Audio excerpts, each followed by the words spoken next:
This is the world's fastest front-wheel drive Ford, and it's a van.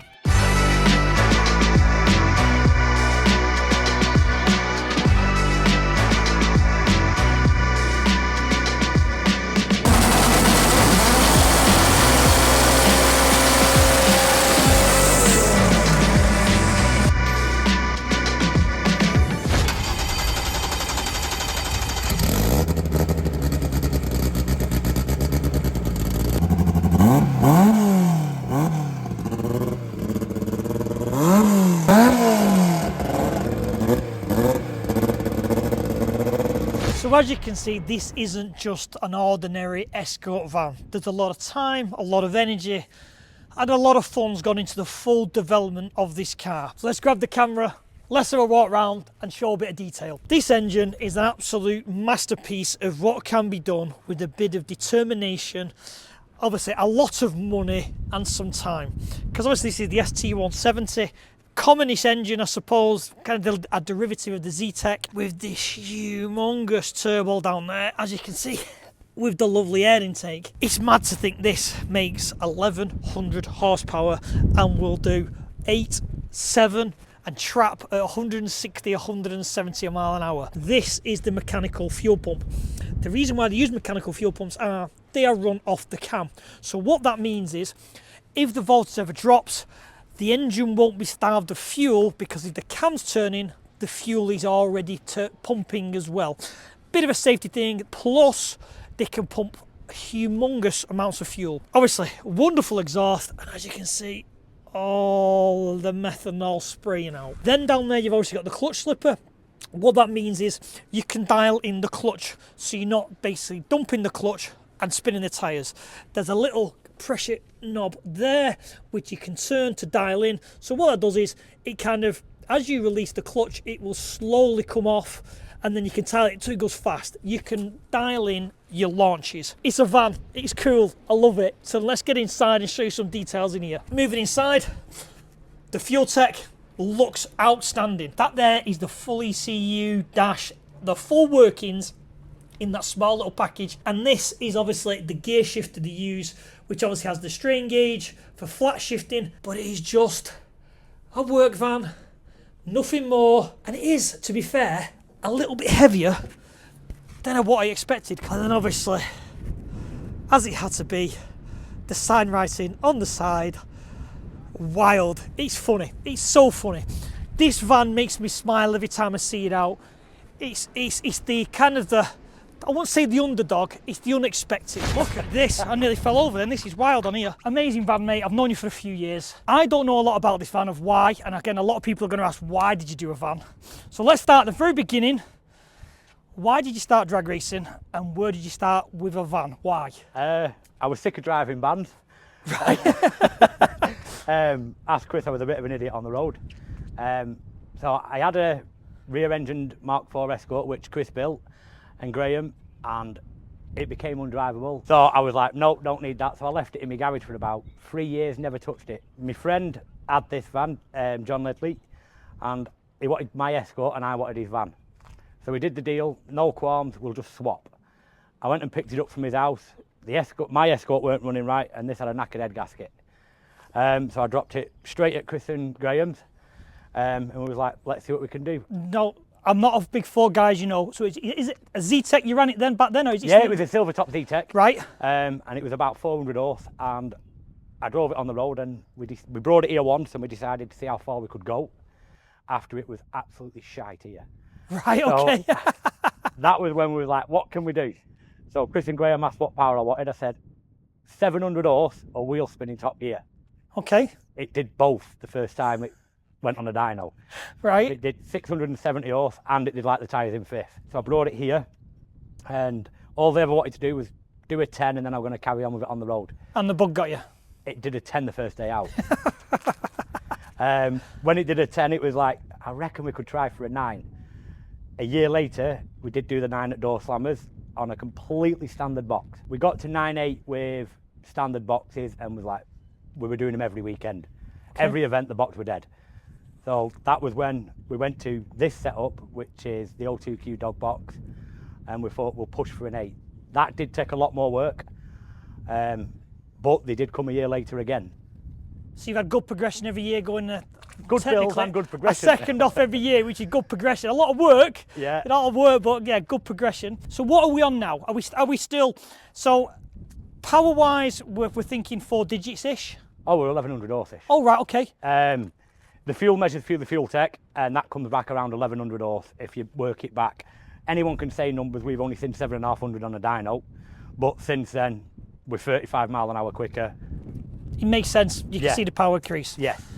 Engine-wise, are we still stock blocks, what's Stock block and stock crank. How's that crank holding in there? We've only broke a couple, but it is a complete stock crank, stock bottom end, apart from rods and pistons. Do you put a bracing girdle or anything like that? Yeah, we didn't do. We've now started putting them on, but when something's deciding to exit, it exits. I suppose at the terminal speeds and all that you're doing and the speed you're doing, yeah, I can imagine it being. So you've got adapter plate then to your gearbox, which is the VW box. O2Q. Okay, and that seems to be working out. Is it sequential? Is it still H pattern? We're still H pattern. Oh my days, right. Quicker driving into 4 corners than it is remembering to keep coming backwards. The only thing that comes to me is the times. So the times this car's done is an 872. We'll go into the numbers in a minute. Imagine the time it was just a pull rather than. If you measure it on the gear, if you measure it on the ECU, we're probably just as quick. Really? Yeah. Wow. A lot of the sequentials are in 5 gears, we're in 4. We're still geared for 186 in 4. Oh, wow. So let's go down to times, because congratulations on taking the record. Thank you. So previous record was 876. with, let's not say it's a Ford, because it's not really it's a Ford. chassis. it's as much as a Ford as flipping a van, because it is a tube chassis car with a basic carbon fibre tub type thing. About 800 kilos. Right, and sponsored by Ford, who built it to prove a point. And backed it. Lots of infinite money. This is why this is mega. So you have beaten it by? Only on the same tenth of a second. We're 872, they're 876. We matched the 876 last year, and we tried to push harder, and we found weak link in the drive shafts. And to be honest, the other day when we did the 872, that was only a test run, and we do think there's a little bit more in there. What's wild is, anyone who follows the channel will know, I put a reel up of you racing Ricky from LF. Yes. That was only a test run. And didn't you do a PB on that run at the time? That was the match the world record. So all you need to do then is just, I'm doing a test run, and then you'll just keep going faster. Can't say it, but every year at Door Slammers on my first run I PB. And that's 4 weeks away. Door Slammers is coming, so yes, Door Slammers is coming. So, moving forward, are we at the limits of the chassis, do you think? Or can we throw more power at it? I don't feel, I'm back to driving it one-handed. Okay. We're quite comfortable in there. It is a bit of a wrestle, but I don't think it's getting dangerous anywhere near. The engines are the weak link, the turbos only just woke up. Really? Yeah. What size are we on? 72, 82. Okay. Yeah. We've stepped down a size and gone a little bit quicker. I want a 7 in this now. Okay. That'd be wild in a van. There'll be a lot of work, and I'm not going to think that's going to be 10 minutes. Yeah, the thing is, what people don't understand is, at your level of the 8s now, to drop a 10th is a huge amount of work. Yes. So to drop 0.7 off, there's a lot of blocks, a lot of shafts, a lot of everything that you're going to have to do. We have got the billet block made. The billet block doesn't make you any faster, it makes it stronger. Keeps it together. Which at some point, you might be able to push it harder. You're not planning tube chassis in it, you want to keep it as the van still. I want it as a floor in the back and everything. Madness. We could do with flat floor and it properly all the way to the back. We can't really get much weight out of it now. There's a lot out of it. What does it weigh? 1150, 1149. So it's still reasonably heavy for what it is. Yeah, and it's tall. Yeah, everyone knows delivery. Everyone knows delivery. Where did this come from? Obviously, it's a bit of a joke with the boys, I get it, but where does that come from? I don't have a clue. I dropped it off at Chris and Graham for some work, and they come back and they went, should we put some stickers on the van? Literally turned up, and that was on. We didn't know it was a real company. Oh, is that a real company? Yeah. Really? No way. In Basingstoke. Wow. I just thought it was a joke. I didn't realise No. Do they know that this is on the side of the van? And... Yeah, and they laugh now. There's a bilingo that's all over the internet with it actually on the side, and it was their work van. Wow. Good advertising for them. Yeah. Great advertising for them. They're never late for a job.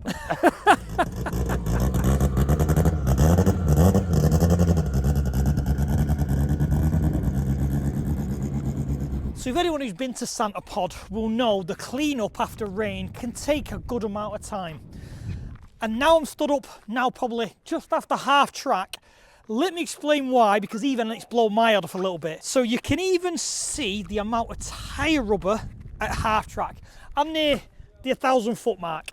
So if you look here, you can see the interchange to the rubber. And if you can, you've got, it's sticky as anything, but as soon as you go anywhere near any of this, it is like an ice rink. It is frightening how slippy a little bit of water on the track is, but then it does show how good the Santa Pod guys are in getting this back dry.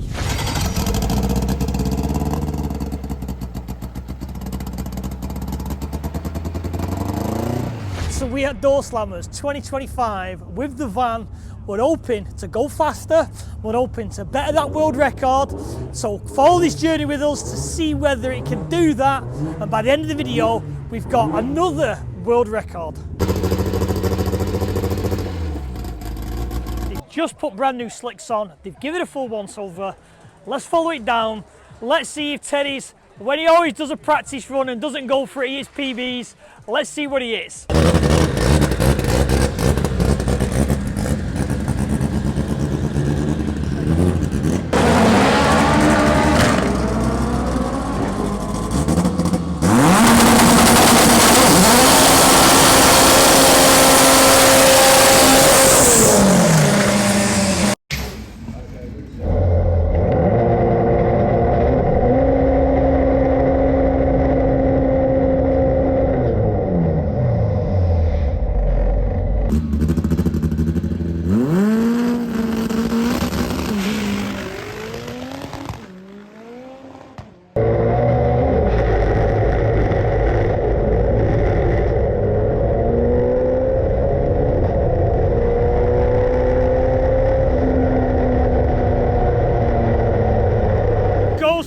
With an 882, first run of the weekend, looking good. Teddy had some issues with his gearbox or the clutch, so what they've done is they've pulled the box out. As you can see, it's out. There's a problem with the clutch plate. They're going to see whether they can get a new one. They're going to see whether they can fix it. So it's 9:15 the following morning, so it's Saturday morning. Here's what they found. We've gone into depth now, we can actually see what's going on. So as you can see with the clutch plate, the rivets have failed there, another one started to fail here. That's why the clutch isn't working. So what's happened is TTV Racing, fantastic set of guys, because everyone's in the community, within 3 phone calls, we've got a kit from TTV, we've got it sent down, it'll be here in the next 10 minutes. They can fix the car and the back racing.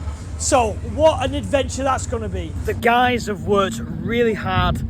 The van is back on its wheels. The gearbox is fixed, well the clutch is fixed, and it is all back together. Gearbox is in, and now the front end's off. Look at the size of that enhanced turbo.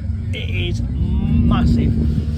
So yeah, all they've got to do is put the front end on, probably check the fluids, and off they go. Here's round one. Teddy in the van, and obviously I think off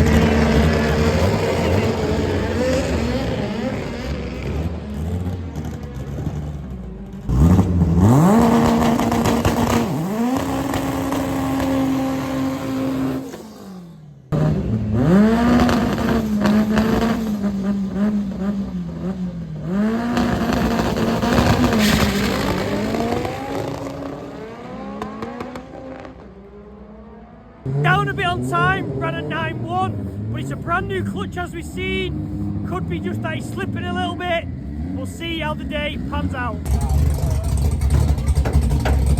So what's happened is Teddy's snapped his parachute off at the end of the run. So luckily there is an on-site welder. He's bought his generator welder in his van. Plus he's next to his bed and he's going to buzz it up so it's safe.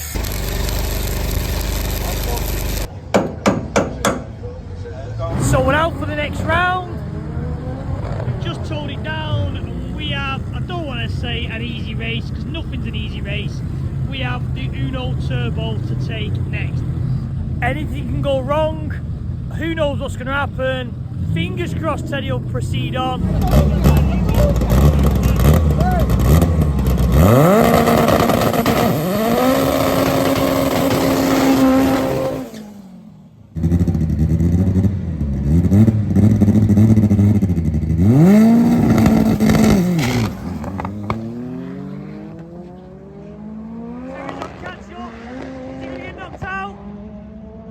Teddy! So that's Teddy knocked out. That is a big upset. That there is Teddy out of the shootout. So he's gone from an 8-second car, and we all put our money on the van for winning, but it just shows drag racing, you never know what's going to happen. So unfortunately, as you will have seen, we took the loss. Terry looked like he bogged on the line, didn't make it, and unfortunately got knocked out second round of door slammers. Bit of an upset, and I've got to take it on myself to go and shake the hands of Ben, who owns the Uno, because I did write him out, and I did say to him before he even went, I apologise because I've got to cheer on Teddy because I'm doing a video. So I'm going to be a man, I'm going to go and shake his hand. So I've just shook Ben's hand for beating Teddy in the second round. But that just shows, it doesn't matter if Teddy's got 1,000 horsepower, this little Uno is only 350 horsepower. Drag racing is all about consistency and who can get off the line the fastest. So I hope you enjoyed the in-depth look of Teddy's van, the story behind it, how it's like an event, the repairs you have to do on an event.